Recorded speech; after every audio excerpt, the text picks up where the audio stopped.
And welcome back to the bio ज्ञान with Riya. So आज हम पढ़ेंगे रिप्रोडक्टिव हेल्थ।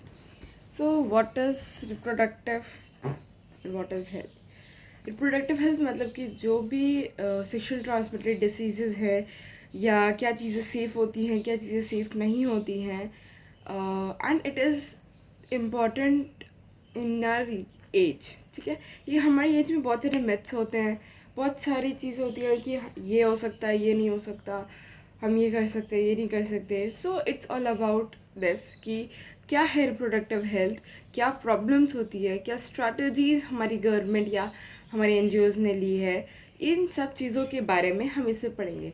और बाकी के दोनों chapter sexual reproduction in plants and sexual reproduction in humans already हो चुका है हमारे प्रीवियस लेक्चर्स में, तो जिन्होंने वो नहीं देखा है तो आप वो जाके देख सकते हैं। तो let's start with today's chapter.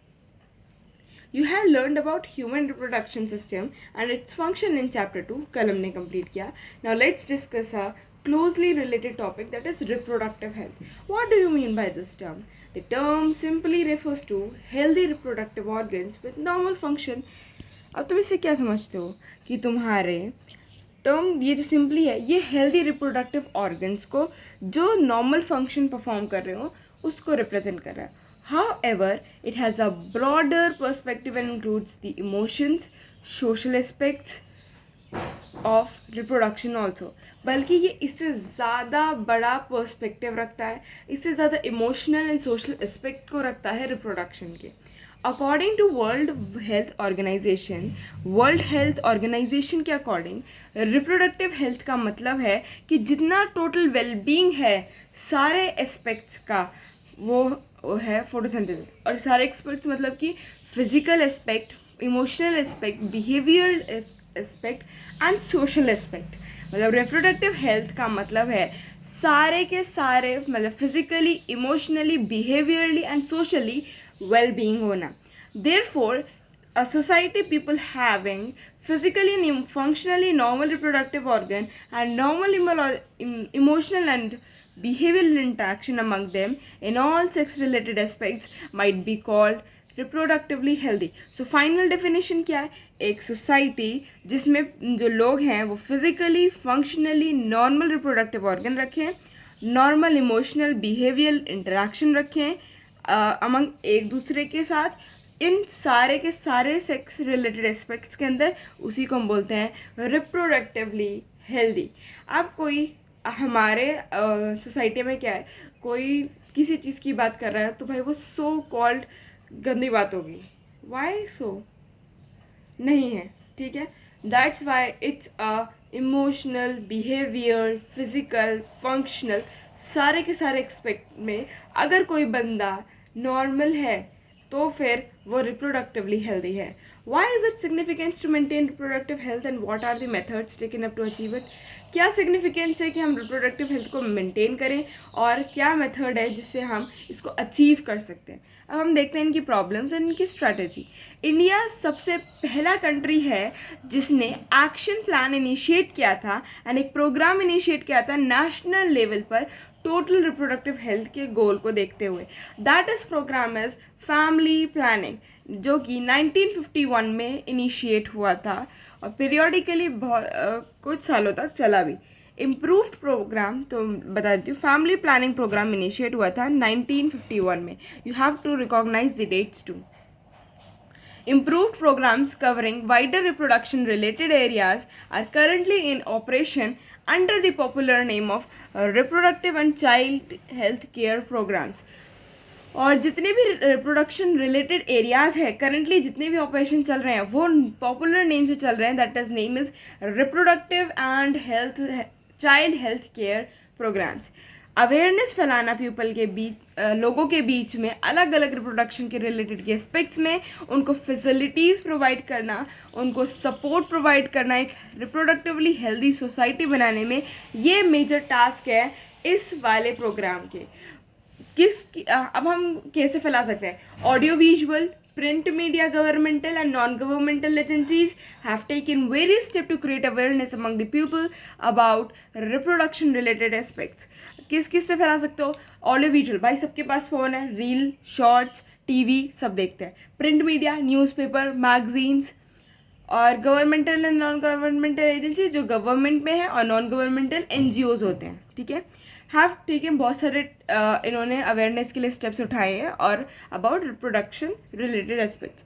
Parents, close relatives, teachers, friends, ये सबसे ज़्यादा रोल प्ले करते हैं आपकी लाइफ में इंफॉर्मेशन देने का, right. Parents, other close relatives, teachers, friends also have a major role in dissemination of above information। बल्कि पेरेंट्स ये बोल देते हैं, नो गलती बात है, फ्रेंड्स उसको गलत वे में बताते हैं। तो मेक श्योर कि आप इतने मेंटली स्ट्रांग हो कि आप, या मेंटली स्टेबल हो, स्ट्रांग भी नहीं तो स्टेबल होने चाहिए कि अगर ये बातें हो रही हैं तो आप ऐसा कुछ भी नहीं सोचेंगे। It's just a normal thing. Introduction of sex education in a school should also be encouraged to provide right information to the young so as to discourage children from believing in myths and having misconception about sex related aspects। अब स्कूलों के अंदर भी sex education को लगा दिया गया है जो कि राइट इन्फॉर्मेशन प्रोवाइड कर रही है हमारे यंगस्टर्स को और चिल्ड्रन को डिस्करेज कर रही है कि वो किसी भी मिथ पर बिलीव नहीं करेंगे या किसी भी मिसकॉन्सेप्शन पर बिलीव नहीं करेंगे सेक्स रिलेटेड एस्पेक्ट्स में। Proper information about reproductive health organ, proper information होनी चाहिए रिप्रोडक्टिव ऑर्गन के बारे में, एडोलेसेंस के बारे में, उस एडोलेसेंस में क्या क्या चेंजेस होंगे उसके बारे में, सेफ और हाइजेनिक सेक्सुअल प्रैक्टिसेस के बारे में, सेक्सुअली ट्रांसमिटेड डिसीजेस के बारे में, एड्स के बारे में, एक्सेट्रा। क्या कल तक तुम लोग को मिथ होगा कुछ लोगों को कि hymen is a viable indicator of virginity, but it's not, right, it's not. ये एक तरीका का मिथ है जिसे हमें तोड़ना है, ठीक है, because we are educated.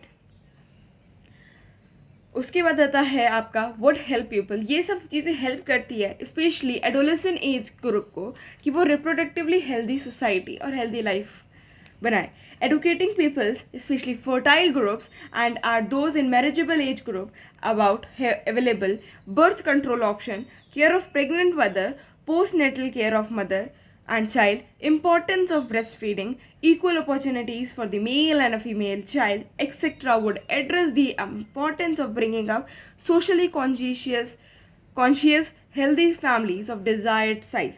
Awareness of problems due to uncontrolled population growth, social evils like sex abuse and sex related crime, etc. needs to be created to enable people to think and take up necessary steps to prevent them and thereby build up a socially responsible and a healthy society। Basically हमें awareness फैलानी है problems के बारे में, हमें अपनी uncontrol population growth को control करना होगा, सोशल इवील्स को जैसे सेक्स अब्यूज़ को और सेक्स क्राइम को रोकना होगा और हमें एक अच्छा और नेसेसरी स्टेप उठाना होगा और हमें लोगों को भी समझाना होगा।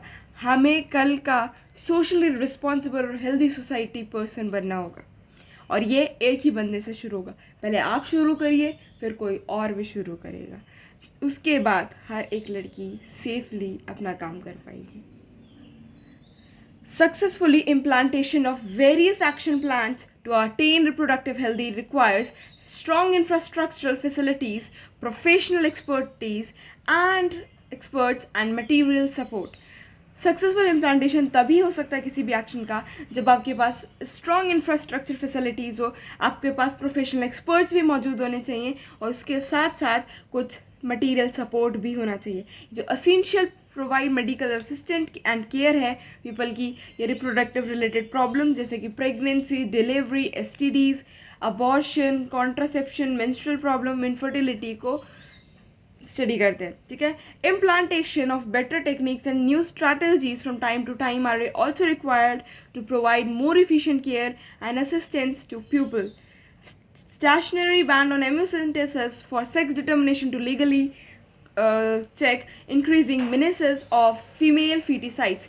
Female feticides मतलब क्या करते थे पहले लोग बाग कि लड़की हो रही है तो उसको वूम में ही मार देने को फीमेल फिटिसाइड्स बोलते हैं। ये बहुत ज़्यादा इंक्रीज़ हो गया था, ठीक है। इसको हमने स्टेशनरी बैंड लगाया। स्टेशनरी बैंड मतलब कि हमने इसको पूरी तरीके से ना लीगल किया है और ना ही इलीगल किया है, ठीक है। क्योंकि अभी कुछ फैक्टर्स होंगे, उसके बारे में मैं आगे बताऊंगी.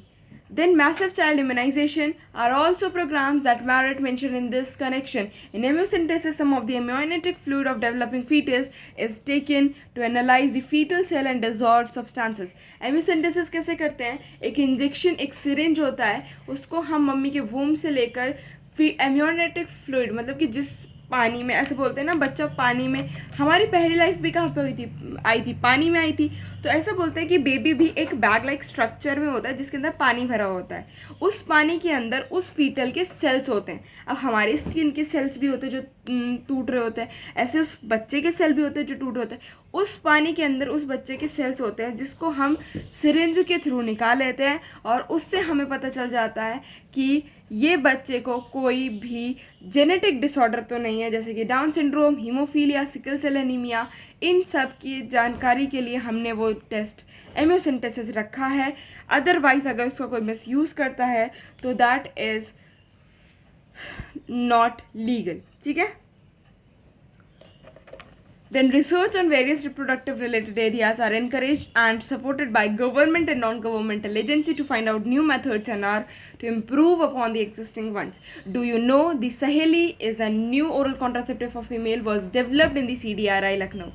सहेली जो है एक नया ओरल कॉन्ट्रासेप्टिव फीमेल पिल है जो कि डेवलप हुई है CDRI लखनऊ के अंदर साइंटिस्ट के द्वारा. अब साइंटिस्ट के द्वारा ही होगी ना. CDRI की फुल फॉर्म पता होनी चाहिए और ये पता होना चाहिए कि सहेली कहाँ पर बनी थी. ठीक है. In India better awareness about sex related matters, increase number of medically assistant deliveries and better postnatal care leading to decrease maternal and infant mortality rate. ठीक है. Increased number of couples with small families, better detection and cure of STDs, and overall increased in medical facilities for all sex-related problems, etc. All indicative improved reproductive health of the society. तो देखो कुछ लोगों के अंदर ये myth है कि mummy ने एक बेबी को जन्म दे दिया तो उसकी जो इन लॉज होते हैं वो बोलते हैं यार अब तो बच्चा हो गया, अब क्या ही है, और उसकी केयर नहीं करते. बट पोस्ट नेटल केयर बहुत ज़्यादा इम्पॉर्टेंट है. अदरवाइज उस वुमेन को अभी तो नहीं लेकिन इन हर 40s और 50s प्रॉब्लम्स आएंगी, जिसकी वजह से maternal and infant mortality rate पर भी फ़र्क पड़ता है. अगर हमने किसी क्या नाम है फीमेल को पोस्ट नेटल केयर नहीं दी है अच्छे से डिलीवरी के बाद तो उसकी जान तक जा सकती है. So that's why maternity and infant mortality rate postnatal care और उससे पहले प्री नेटल केयर पर भी डिपेंड करता है. और इसीलिए ये सब चीज़ें हमारे यूथ को पता होनी चाहिए. That's why this chapter is in our book. और हमें ये चीज़ें को इनक्रेज करना पड़ेगा कि कपल्स के पास जितनी छोटी फैमिली होगी उतनी सुखी फैमिली होगी इन शॉर्ट. उसके बाद population stabilisation and birth control. हमारे लास्ट सेंचुरी के अंदर ऑल अराउंड डेवलपमेंट बहुत हुआ है. ठीक है. डेवलपमेंट एंड जो क्वालिटी ऑफ लाइफ है वो सिग्निफिकेंटली इम्प्रूव्ड हुई है. हाउएवर इंक्रीज हेल्थ फैसिलिटीज़ और जो हमारी हेल्थ फैसिलिटीज़ है वो भी बेटर कंडीशंस में आई है. एक्सप्लोसिव इम्पैक्ट हुआ है हमारी ग्रोथ ऑफ पॉपुलेशन पर भी. जो वर्ल्ड पॉपुलेशन हमारी 2 बिलियन थी 1900 में वो आज 6 बिलियन हो चुकी है 2000 के अंदर एंड 7.2 बिलियन हो चुकी थी 2011 तक. ठीक है. A similar trend was observe in India too. और यही सेम ट्रेंड हमारे इंडिया में भी ऑब्जर्व हुआ. हमारी पॉपुलेशन अप्रॉक्सीमेटली 350 मिलियन थी जब हमें आज़ादी मिली थी और आज हम मतलब 2011 तक हम बाय 1 बिलियन हम 2000 तक कह चुके थे और उसके बाद 1.2 बिलियन हम 2011 में क्रॉस कर चुके थे ऑलरेडी. जो रैपिड डिक्लाइन है डेथ रेट का, मैटरनल मोर्टेलिटी रेट और infant mortality rate as well as increase in the number of people as well as increase in numbers of people in reproducible age are probable reason for this through our reproductive child health program, through we could bring down the population growth rate. It was only marginal. According then 2% जो rate है which our population could increase rapidly. Such an alarming growth rate could lead to an absolute security of even the basic requirement, food, shelter, and clothing, in spite of significant progress made in those areas. Therefore, the government was forced to take up serious measures to check this population growth rate. The most important step to overcome this problem is to motivate smaller families by using various contraceptive methods. You might have seen advertisements in media as well as posters or bills, etc., showing a happy couple with 2 children with the slogan "हमारे दो हम दो हमारे दो, we two are two." Many couples, mostly young, urban, working ones, have even adopted and one child norms. और कुछ लोगों ने तो जो यंग्स हैं, जो इंटेलिजेंट हैं, जिनके पास बुद्धि है, उन्होंने वन चाइल्ड नॉर्म्स को भी अपनाया है. ठीक है, और मतलब इंटेलिजेंट तो वो भी हैं जो हम दो हमारे दो को भी अपनाए हैं. ठीक है. Stationary raising on manageable age. उसके बाद एक स्टेशनरी बैन लगा आपकी मैरिज की एज पर. फीमेल की एज 18 साल और मेल की एज एटलीस्ट 21 साल होनी चाहिए. And incentives given to couples with small families. ऐसी फैमिलीज को थोड़ा थोड़ा पैसा या कुछ भी मिलने लगा जिसकी वजह से ये चीज़ें प्रमोट हुई. Are two of other measures taken to tackle this problem. Let us describe some of the commonly used contraceptive method which help prevent unwanted pregnancy. और commonly used जो contraceptive method है उनका यूज़ करा गया ताकि unwanted pregnancies को रोका जा सके. An ideal contraceptive, एक ideal contraceptive वो होता है जो यूज़र फ्रेंडली हो, easily available हो, effective हो, reversible हो और लेस या फिर कोई भी साइड इफ़ेक्ट्स ना हो. अगर आपको कल पेपर में लिखने के लिए आ जाता है what are the features of ideal contraceptives, तो आप लिखेंगे आइडियल कॉन्ट्रासेप्टिव को यूज़र फ्रेंडली, मतलब कि आप यूज़र आराम से उसको यूज़ कर ले, ऐसा होना चाहिए. पता चल रहा है भाई तुम्हें पता ही नहीं चल रहा इसका सर कहाँ इसका पैर कहाँ, तो क्या यूज़ करोगे. ईजिली अवेलेबल होना चाहिए. पता चल रहा है तुम्हें लेने के लिए 4 दिन का टूर करके जाना पड़ रहा है भाई कॉन्ट्रासेप्टिव को, तो तुम क्यों यूज़ करोगे.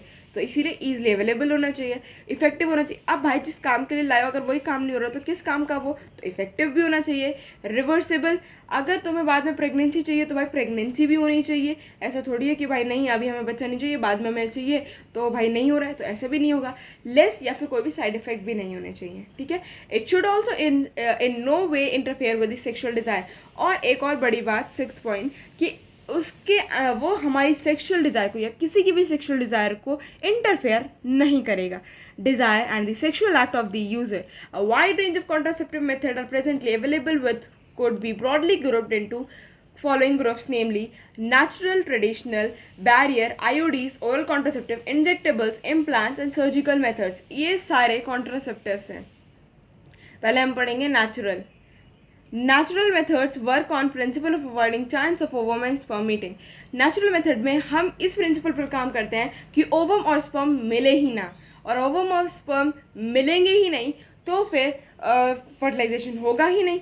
तो periodic abstinence is the first thing that we read. Periodic abstinence एक मेथड है जिसमें कपल अवॉइड करते हैं या एब्सटेन करते हैं कोइटस को 10 से लेकर 17 दिनों तक, जब मेंस्ट्रुअल साइकिल का ओव्यूलेशन फेज एक्सपेक्टेड होता है. As chance of fertilisation are very high during this period and it is also known as fertile period. Therefore, by abstaining from coitus during this period, conception could be prevented. तो periodic एब्सिस्टेंस में क्या करते हैं, वो जो 10 से लेके 17 days होते हैं ना मेंस्ट्रुअल साइकिल के, वो उसमें ओव्यूलेशन बहुत ज़्यादा हाई एक्सपेक्टेड होता है और उस टाइम फर्टिलाइजेशन भी हाई पीक पर होता है, इसीलिए उसको हम फर्टाइल पीरियड बोलते हैं. देयरफॉर एब्सटेनिंग वो जो कपल्स हैं वो इस चीज़ को अवॉइड करते हैं कि हम इस टाइम कोइटस ना करें, तो वो कॉन्सेप्शन जो है वो प्रिवेंट कर सकते हैं. देन सेकंड जो आता है दैट इज़ विड्रॉल और coitus interruptus is another method in which the male partner withdraws his penis, जिसमें जो मेल पार्टनर है वो अपना पेनिस विड्रॉ कर लेगा वजाइना से जस्ट बिफोर एजैकुलेशन, ताकि वो अवॉइड कर सके इंसेमिनेशन को. जो लैक्टेशनल एमिनोरिया है, एब्सेंस ऑफ मेंस्ट्रुअल साइकिल या menstruation method is based on fact that ovulation and therefore cycle do not occur during the period of intense lactation. following parturition. Therefore, as long as mother breastfeeds the child fully, chances of conceptions are almost nil. However, this method has been reported to effectively only up to maximum period of 6 months following parturition, as no medicine or devices are used in these methods. Side effects are almost nil and chance of failure though of this method are also high. तो हमने इसमें 3 तरीके के methods पढ़े natural method के अंदर. Periodic subsistence, जिसके अंदर 10 to 17 डेज को जो फर्टाइल पीरियड होता है उसके अंदर कपल अवॉइड करते हैं कॉइटस करना. सेकेंड हमने पढ़ा विड्रॉल या फिर कॉइटस इंटरप्टस, जिसमें मेल पार्टनर अपना पीनस विड्रॉ कर लेता है इजैकुलेशन होने से पहले वजाइना के अंदर. थर्ड हमने पढ़ा लैक्टेशनल एमिनोरिया, जिस टाइम माँ अपने बच्चे को दूध पिला रही होती है जिस टाइम पार्चुरेशन के बाद, तो उस टाइम हमारी कोई भी मेंस्ट्रुअल साइकिल का काम नहीं चल रहा होता है. और एमिनोरिया का मतलब ही होता है एब्सेंस ऑफ मेंस्ट्रुएशन. तो इसीलिए उस पीरियड पर मम्मी, मतलब जो एक लेडी है, वो कभी भी प्रेग्नेंट नहीं हो सकती. But it is exception. कुछ लोगों में ये 1 महीने, कुछ लोगों में 15 दिन, और मैक्सिमम इस पीरियड का सिर्फ और सिर्फ 6 महीने तक आप इफ़ेक्टिवली यूज़ कर सकते हैं. ठीक है. उसके बाद इन मेथड्स में कोई भी साइड इफ़ेक्ट्स नहीं है और चांस ऑफ फेलियर बहुत ज़्यादा हाई है, क्योंकि आपको नहीं पता भाई उस लेडी का मेंस्ट्रुअल साइकिल कब है, और ऊपर नीचे हो गया तो विड्रॉल नहीं हो पाया, तो अगर मेल अपने ऊपर कंट्रोल नहीं कर पाया पेनिस निकालने से पहले, फिर लैक्टेशनल एमिनोरिया मैंने जैसे कहा कुछ लोगों में 15 दिन तक देखने को मिलता है, कुछ लोगों में 20 दिन तक देखने को मिलता है, और ये अप टू सिर्फ 6 मंथ तक होता है. देन आता है हमारे पास बैरियर मेथड. इसका जो मेन एम है वो है ओवम और स्पर्म को सेपरेट रखना फिजिकल मीटिंग से with the help of barrier. Just a minute. Barrier method, ovum and sperms are prevented from physically meeting with the help of barriers. Such methods are available for both males and females, like condoms. Condoms तो भाई सबने सुने होंगे. Condoms are barrier made of thin rubber और latex sheet के बने हुए होते हैं, जो कि पेनिस को कवर करते हैं मेल के अंदर, और वो वेजाइना एंड सर्विक्स को कवर करते हैं फीमेल के अंदर. और ये क्वाइटस से जस्ट पहले ही लगाया जाता है सो दैट इजैकुलेटेड सीमन जो है वो फीमेल की रिप्रोडक्टिव ट्रैक के अंदर ना जाए. ये कॉन्ट्रासेप्शन प्रिवेंट करता है. निरोध एक पॉपुलर ब्रांड है कॉन्डम के मेल्स की. Use of condom has increased in recent years due to additional benefits of protecting the users from contrasting STIs and AIDS. और कॉन्डम्स का यूज़ अभी कुछ ज़्यादा ही बढ़ गया. एक तो वो यूज़र फ्रेंडली बहुत ज़्यादा है. ठीक है. उसके बाद वो प्रोटेक्शन भी प्रोवाइड करता है आपको STDs एंड AIDS से. Both male and female condoms are disposable, और उसके बाद वो डिस्पोजेबल भी होते हैं, सेल्फ इंसर्टेड होते हैं, देयर बाय वो प्राइवेसी भी देते हैं यूज़र्स को. ठीक है. आप कोई ऐसा बंदा ना हो जो बड़े होकर फिर पापा से कह रहा पापा ये नहीं कैसे पहनते हैं. Diaphragm, cervical caps and walls are also barrier made of rubber that are inserted into female reproductive tract to cover the cervix during coitus. Diaphragm, cervical caps and walls barriers हैं जो कि रबर के बने हुए होते हैं और insert की जाते हैं फीमेल रिप्रोडक्टिव ट्रैक के अंदर, जो सर्विक्स को कवर करते हैं ड्यूरिंग coitus. ये प्रिवेंट करते हैं कॉन्सेप्शन को ब्लॉक करके एंट्री स्पर्म की थ्रू सर्विक्स. ये रीयूजेबल होते हैं, इनको रीयूज़ कर सकते हैं, लेकिन कॉन्डम्स को रीयूज़ नहीं कर सकते. स्पर्मेडिकल क्रीम्स, जेलीज, फॉर्म्स यूजुअली इसके साथ यूज़ किए जाते हैं बैरियर्स के साथ, ताकि आपका कॉन्ट्रासेप्टिव और एफिशिएंट बन जाए. Another effective and popular method जो है वो यूज़ होता है दैट इज़ इंट्रायूटेराइन डिवाइस. कौन सा है? Intrauterine device, IUDs. ये जो डिवाइस है ये इंसर्ट की जाती है डॉक्टर्स के द्वारा और एक्सपर्ट नर्सेज के द्वारा यूट्रस से थ्रू, मतलब यूट्रस में की जाती है through vagina. These intrauterine devices are presently available as non mediated का एग्जांपल है Lippes loop. Copper releasing IUDs जिसकी एग्जांपल है copper T, copper 7, multiload 375. Hormone releasing IUDs, progestasert, LNG20. IUDs increase करते हैं फेगोसाइटोसिस ऑफ स्पर्म को within the uterus, and copper ions release करते हैं, suppress करते हैं मोटिलिटी को स्पर्म के, और फर्टिलाइजेशन कैपेसिटी कम करते हैं स्पर्म की. हार्मोन रिलीजिंग IUDs जो होते हैं वो यूट्रस को अनसुटेबल बना देते हैं इम्प्लांटेशन के लिए, और सर्विक्स हॉस्टाइल कर देते हैं स्पर्म के लिए. IUDs आइडियल कॉन्ट्रासेप्टिव हैं फीमेल्स के लिए जो प्रेगनेंसी को डिले करना चाहती है, या एक बच्चे के अंदर या 2 बच्चों के अंदर गैप चाहती है. ये सबसे वाइडली एक्सेप्टेड मेथड है कॉन्ट्रासेप्शन का हमारे इंडिया के अंदर. तो इनके सबके एग्जाम्पल आपको याद कर रहे होंगे, कौन सा नॉन मीडिएटेड है, कौन सा कॉपर रिलीजिंग है, कौन सा हार्मोन रिलीजिंग है. ठीक है. उसके बाद ओरल एडमिनिस्ट्रेशन और small doses of either progesterone और estrogen combination is another contraceptive method used by females. Oral administration, ठीक है, they are used in the forms of tablets, hence it is popularly known as pills. Pills के रूप में भी खाते हैं.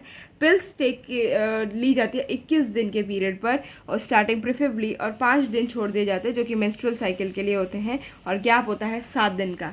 ठीक है. It has to be repeated to same pattern till female desire to prevent conception, और इसी बेसिस पर फीमेल को लेने होते हैं ये टेबलेट्स जब तक कि वो प्रेगनेंसी अवॉइड करना चाहती है. ये इनहिबिट कर देते हैं ओव्यूलेशन को और इम्प्लांटेशन को, एज वेल एज ऑल्टर करते क्वालिटी ऑफ सर्वाइकल म्यूकस को, ताकि प्रिवेंट कर सके और रिटार्ड कर सके स्पर्म की एंट्री को. पिल्स बहुत ज़्यादा इफेक्टिव होती है और लेसर साइड इफ़ेक्ट्स होते हैं इसके, और वेल एक्सेप्टेड है फीमेल्स के लिए.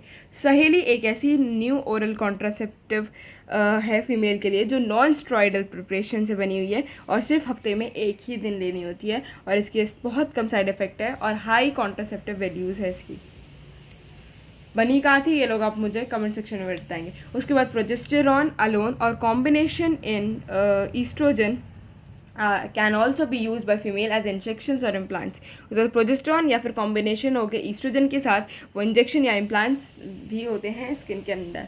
There mode of action is similar to pills. इनका मोड ऑफ एक्शन सिमिलर है पिल्स के जैसा. इफेक्टिव पीरियड मच लॉन्गर है क्योंकि ये लगभग 2 से 3 साल का आराम से वो है. Administration of progesterone in progesterone estrogen combination और IUDs within 72 hours of coitus have been found to be very effective as emergency contraceptive.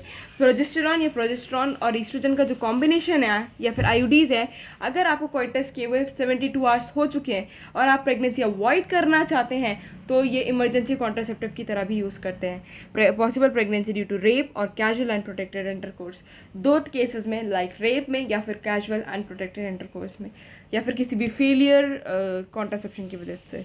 Surgical method होते हैं जिसको हम बोलते हैं स्टरलाइजेशन. जनरली एडवाइस किए जाते हैं मेल और फीमेल पार्टनर को, जो टर्मिनल मेथड है, जो प्रिवेंट कर सकते हैं, prevent any more pregnancies.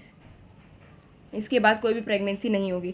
Surgical इंटिवेशन block कर देता है गैमेट्स के ट्रांसपोर्ट को, देर बाद प्रिवेंट करते हैं कॉन्सेप्शन को. स्टरलाइजेशन प्रोसीजर मेल के अंदर बोलते हैं वेसेटॉमी एंड फीमेल के अंदर बोलते हैं ट्यूबेक्टॉमी. वेसेटॉमी में स्मॉल पार्ट जो वास्ट डिफरेंस का उसको रिमूव करके टाइड अप किया जाता है.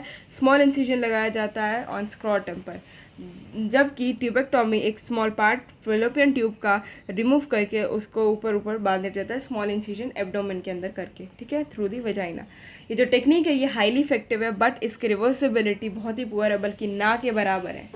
ठीक है. It's needs to emphasise that selection of suitable contraceptive method and its uses should always be undertaken in consultation of qualified medical doctors. और हमेशा एक qualified medical profession वाले से पूछ के ही आप अपना contraception use करें. One must also remember that contraceptives are not regular requirement for maintenance of reproductive health. In fact, they are practiced against a natural reproductive event, conception and pregnancy. One is forced to use this method either to prevent pregnancy or to delay or space due to personal reason. No direct widespread use of these methods has a significant role in checking uncontrolled growth of population. However, there are possible ill effects like nausea, abdominal pain, breakthrough bleeding, irregular menstrual bleeding, or even breast cancer through not very significant should be totally ignored. इनसे ये सारे possible इल effects भी हैं भाई, और मुझे तो लगता है ज़्यादातर इफेक्ट्स भाई सारी वुमेंस को ही हो जाते हैं भाई. करो तो प्रॉब्लम, ना करो तो प्रॉब्लम. जीवन में प्रॉब्लम ही प्रॉब्लम है भाई हमारे तो. MTP that is medical termination of pregnancy. Initially ये क्या होता है, इंटेंशनली और वॉलेंटरी टर्मिनेशन करना प्रेगनेंसी का उस 9 महीने होने से पहले, बिफोर फुल टर्म. इसी को बोलते हैं मेडिकल टर्मिनेशन ऑफ प्रेगनेंसी और इंड्यूस अबॉर्शन. नियरली 45 से लेके 50 MTPs हर साल होते हैं पूरे दुनिया के अंदर. मतलब कि 5 में से एक वुमेन ऐसी है जो कि 5 वुमेन कंसीव कर रही है, तो उसमें से सिर्फ जो एक है वो MTP में जा रही है. Whether to attempt or legalize MTP or not is being debated upon in many countries due to emotional, ethical and religious and social issues involved in it. Government of India ने legalize किया था MTP को 1971 पर और वो भी कुछ strict condition के अंदर, ताकि उसका मिसयूज़ ना हो सके. सच restriction are all important checks to indiscriminate and illegal female pesticides which are reported to be high in India. Why MTP? Obviously, the answer to get rid of unwanted pregnancy either due to the casual and unprotected intercourse or the failure of contraceptive and used during coitus or rapes. MTPs are also essential in certain cases where continuation of pregnancy could be harmful or even fatal either to the mother or to the fetus or both. ठीक है. उसके बाद MTPs are consider relatively safe in first trimester तक MTPs safe होते हैं, मतलब कि 12 हफ्ते की प्रेगनेंसी तक. सेकेंड ट्राइमेस्टर के अबॉर्शन बहुत ज़्यादा रिस्की होता है. One distributing trends observe in the majority of MTPs are performed illegally by unqualified quacks which are not only unsafe but could be fatal too. unsafe ही नहीं बल्कि वो फेटल भी हो सकता है, मतलब इससे जान भी जा सकती है. अनदर डेंजरस ट्रेंड जो है वो है मिसयूज़ करना है एम्नियोसेंटेसिस का, और लोग भाग पता करते हैं, डिटर्मिनेशन कराते हैं कि बेबी का जेंडर क्या है जो अभी तक पैदा भी नहीं हुआ है. फ्रीक्वेंटली ये जो फीटस जो फाउंड हो रहा है फीमेल टू बी फीमेल, अगर ये फीमेल मिलता है तो वो MTP करा देते हैं, और टोटली जो कि लीगल के अगेंस्ट है. ठीक है. उसके बाद such practices should be avoided because these are dangerous both for young mothers and foetus. और ऐसी प्रैक्टिसेस को रोकने के लिए ही, क्योंकि ये बहुत ज़्यादा डेंजरस है एक युवा माँ के लिए भी और उस फीटस के लिए भी. Effective counselling on the needs to avoid unprotected coitus and risk factors involved in illegal abortion as well as providing more healthcare facilities could reverse the mentioned unhealthy trends. उसके बाद आता है sexually transmitted diseases या infection or diseases which are transmitted through a sexual intercourse are collectively called sexual transmitted diseases या infections, या फिर vulnerable diseases या reproductive tract infections बोलते हैं. इसके अंदर आता है gonorrhoea, syphilis, genital herpes, chlamydia, genital warts, trichomonasis, hepatitis B, and of course the most discussed infection recent year, that is HIV, that leads to AIDS, common STIs. Among these, HIV infection most dangerous होता है, जो कि आप detail में chapter number 7 में पढ़ेंगे. Some of these infection जैसे कि हेपेटाइटिस बी और HIV है, ये शेयर मतलब कि एक इंजेक्टिंग निडल से भी फैल सकता है, सर्जिकल इंस्ट्रूमेंट से भी फैल सकता है, इन्फेक्टेड पर्सन से फैल सकता है, ट्रांसफ्यूजन ऑफ ब्लड मतलब ब्लड जिसको ट्रांसफ्यूज जल्दी जल्दी होता है, इन्फेक्टेड मदर से फीटस में भी फैल सकता है. Except hepatitis B, genital herpes and HIV B, other सारी की सारी कम्प्लीटली क्यूरेबल डिसीजेज हैं. अगर उनको अर्ली डिटेक्ट कर लिया जाए तो हम क्यूर कर सकते हैं, बट किनको नहीं कर सकते? Hepatitis B, genital herpes and HIV infections. ये तीनों आपको दिमाग में अच्छे से याद होने चाहिए. अर्ली सिम्टम्स जो हैं वो माइनर हो सकते हैं, और itching, fluid discharge, slight pain, swelling, ये सब हो सकता है. ठीक है. जेनाइटल रीजन में इन्फेक्टेड फीमेल्स को असिम्टोमेटिक भी रह सकते हैं, मतलब कि उन्हें कोई सिम्टम्स ही नहीं आते हैं, may remain undetected for long. Absence और less significant symptoms in early stages of infection and social stigma attached to STIs deter the infected person from going for timely detection and proper treatment. This could lead to complication later, which includes pelvic inflammatory diseases, abortion, stillbirth, ectopic pregnancy, infertility, or even cancer of the reproductive tracts. STIs are major threat to a healthy society. Therefore, prevention or early detection and cure of these diseases are given prime consideration under reproductive health care programs. Through all people are vulnerable of these infections. Their incidence are reported to be very high among persons in age group 15 to 24 years, age group to which you also belong. There is no reason to panic because prevention is possible. One could be free for these infections by following the simple principle given below. तो इसके अंदर सिर्फ इतना दिया हुआ है कि STI से क्या क्या हो सकता है. अर्ली वुमेंस में मतलब अर्ली इन्फेक्शंस में ईचिंग हो सकती है, जस्ट फ्लूइड डिस्चार्ज हो सकता है. उसके बाद कुछ फीमेल्स तो असिम्टोमेटिक रह सकती है, अनडिटेक्टेड रह सकता है लॉन्ग समय तक. अगर अर्ली स्टेजेस में नहीं पता चलता है और कॉम्प्लिकेशन हो जाता है तो उसके बाद pelvic inflammatory diseases, cancer, ectopic pregnancy और स्टिल बर्थ मतलब होता है बच्चा मरा हुआ पैदा होना. ठीक है. अबॉर्शन, ये सब भी हो सकता है. STIs एक मेजर थ्रेट है हमारी पूरी सोसाइटी के लिए, इसीलिए उसे प्रिवेंट करना और अर्ली डिटेक्शन कराना बहुत इंपॉर्टेंट है। उसके बाद prime consideration under reproductive health care programmes, सारे के सारे person vulnerable to these infection, the incidents are reported to be very high among person in the age group of 15 to 24 years. और इसमें सबसे ज़्यादा हाई चांसेस जो होते हैं या हाई रिपोर्टेड जो होते हैं वो 15 साल से 24 साल के बच्चे मतलब ह्यूमन बींग्स या पर्सन होते हैं, एज ग्रुप जो कि आप सबको भी बिलोंग करती होगी। There is no reason to panic नहीं होना है, प्रिवेंशन पॉसिबल है तो प्रिवेंशन करो, क्योर से बेटर प्रिवेंशन होता है। One could be free for this infection by following simple principal. Avoid करो सेक्स किसी भी अननोन पार्टनर या मल्टीपल पार्टनर्स के साथ। ऑलवेज ट्राई करो कि कॉन्डम्स यूज़ करो क्वार्टर्स के दौरान। In case of doubt one should go to the qualified doctor for early detection and get complete treatment if diagnosis with infection. Infertility. Our discussion on reproductive health is incomplete without a mention of infertility. A large number of couples all over the world, including India, are infertile. They are incapable to produce. They are incapable to produce child in spite of unprotected sexual cohabitation.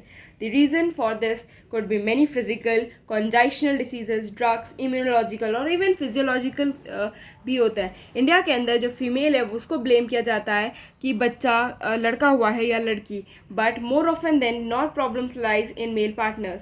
और but उसके बाद पता चलता है कि ज़्यादातर problems male partner के अंदर निकलती हैं। Specialised health care units, infertility clinics could help in diagnose, वो हेल्प करते हैं डायग्नोस करने में और ट्रीटमेंट करेक्ट करने में। अगर कोई डिसऑर्डर है या जो भी क्यों बच्चे मतलब उस कपल को बेबीज़ नहीं हो रहे हैं वो सब वो बताते हैं।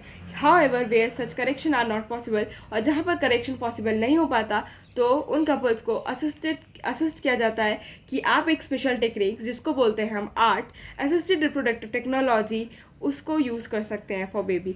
इन vitro fertilisation, that is IVF, fertilisation outside the body in almost similar condition as that in the body, followed by embryo transfer, ET, one of the such method. In this method, popularly known as test tube baby program, ova from wife donor female and sperm from the husband or donor male are collected and are induced to form zygote under stimulated condition in laboratory.